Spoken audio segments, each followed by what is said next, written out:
So for Emory, we only require the SAT 1 or the ACT. Other institutions might require that you do take SAT 2 subject tests, so either math or chemistry or bio or your choice. So again, check with that institution to see what they require as part of the application process. For Emory, if you take the SAT 2s, it can only help you, it can't really hurt you. So, but we don't require it. Yeah, good question. Oh, in the back, and then we'll get these two. What's your average SAT score? Yeah, so on the back of that larger pamphlet, we'll actually give you, I don't know if all of you have it, it will give you the mid-ranges. So for Emory, the mid-range for the mid 50 percentile range for our incoming class was about a 1300 to a 1470, and that's out of 1600 only. So you don't include the writing portion? We do include the writing portion. We do require it and look at it, but for our main purposes, reporting purposes, we still do it out of 1600. And then on the ACT, it's about a 29 to a 33 was about the mid 50 percentile range. Average GPA was about a 3.8. But, however, if those scores sound really high to you and you say, oh man, I'm not in that range, I'm not even going to apply to Emory because I'm not going to get in, we encourage you to still apply. A lot of times, like I said, we look at your curriculum a lot more. So say you've taken a really rigorous curriculum, but your test scores just don't reflect how well you do in your classes. So again, sometimes a rigorous curriculum, we can overlook a lower test score. However, we can never really overlook a high test score. Say you've got a 1600, but you didn't even challenge yourself in the classroom. That will show us that the kid can do the work, but he chose not to in the classroom. So again, we really want to see that rigorous curriculum in addition to, decent scores. Good question. And then you, and then you? Okay. The extracurricular activity inside school or outside school carry a different weight, or they are the same for you? They're the same. We just want to see what the student has done and how long they've done it. So if you've done piano on your own since you were 2 and you've gone all the way up to level 12 or whatever, we understand that takes a lot of time. And so if a kid was on the basketball team, we understand that that's a lot of time, does summer basketball. So we don't weigh one over the other. We just see what the student has been able to do. Yeah. Is that a disadvantage for kids in a good school because of competition? You'd rather be in, Right. Right. Average school? So the question was, is it harder for a kid in a good school to get into Emory versus a kid from like a bad school who does really well?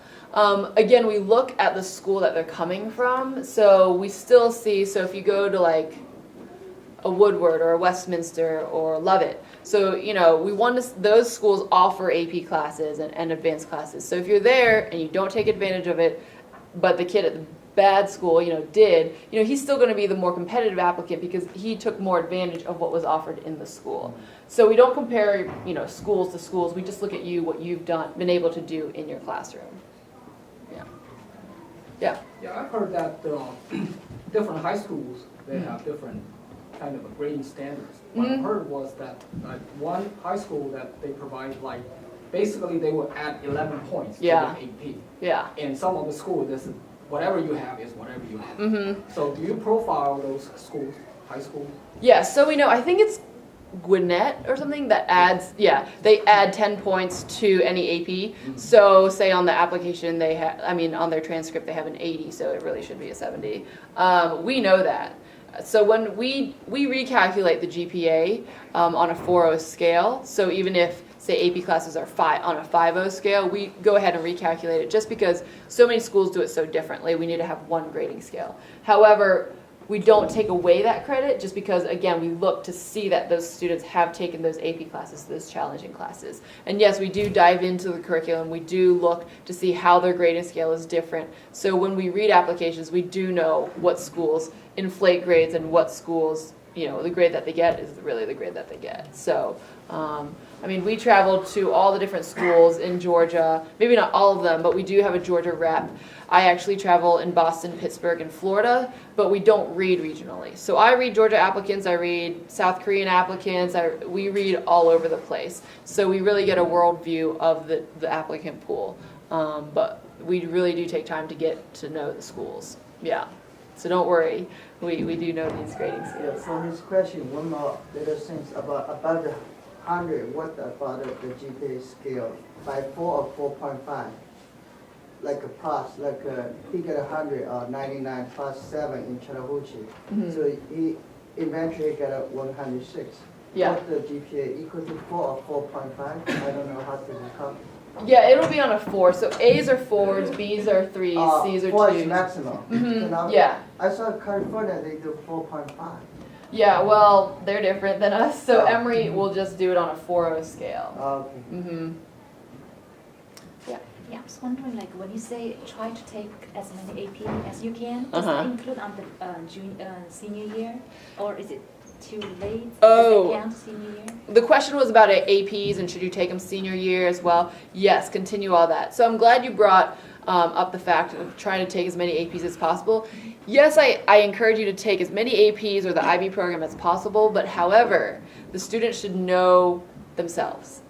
So don't take 6 APs if you're going to get all C's in them or C's and B's. We want to see that you do well. So the question, another question is, well, should I take the APs and get a B, or should I take the honor classes and get an A?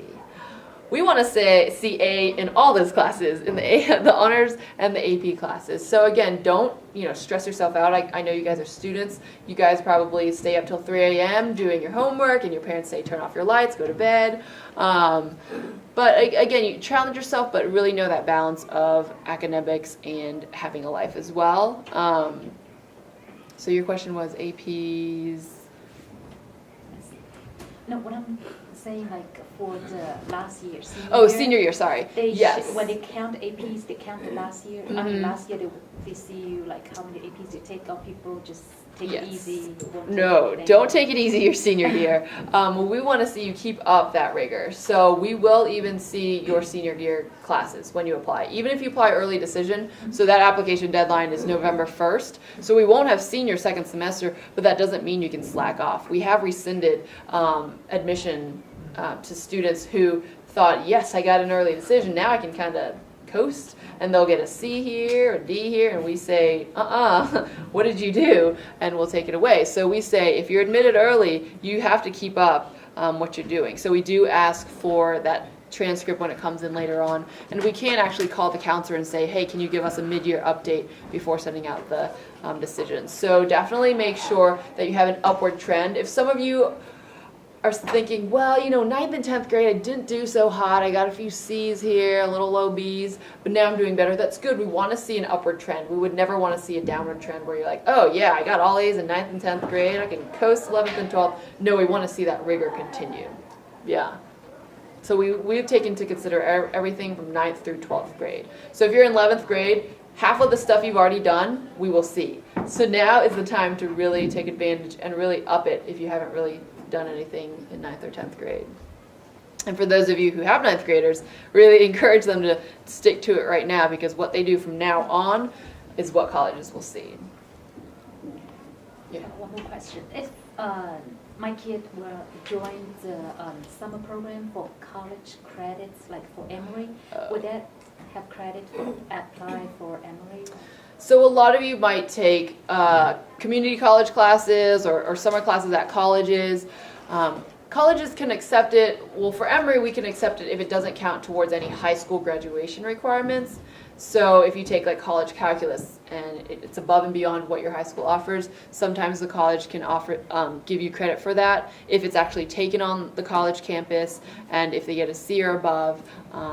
Yeah, so you would just, again, check with the institution to see, hey, I took this class, send the transcript to us when you do decide to apply, and then after they're accepted, that's when we do credit evaluations, and so that when they come in as a freshman, they'll see, oh, I have this many credits, so I don't need to take college calculus since I already got credit for it. So just check with the college.